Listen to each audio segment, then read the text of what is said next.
My name is Praveen. I am studying in my class in Gajiram. Sir, this is called modern bridges, sir. This is called modern bridges.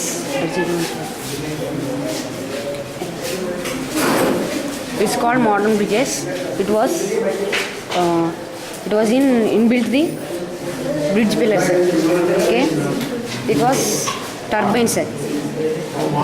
ఈ turbines ఒక మనం దీనికి సరిపోయేంత slot చేస్తాం sir. ఈ slot చేయడం వల్ల లోన ఈ టర్బైన్ వీల్స్ తిరుగుతాయి సార్. ఇది తిరగడం వల్ల 220 kW విద్యుత్ వస్తుంది సార్. ఈ విద్యుత్ రావడం వల్ల మనం దీనికి అరేంజ్ చేసిన కనెక్ట్ చేసిన డైనమో ఉంటుంది సార్. ఆ డైనమో వల్ల మనం విద్యుత్ని ఎలగించవచ్చు సార్.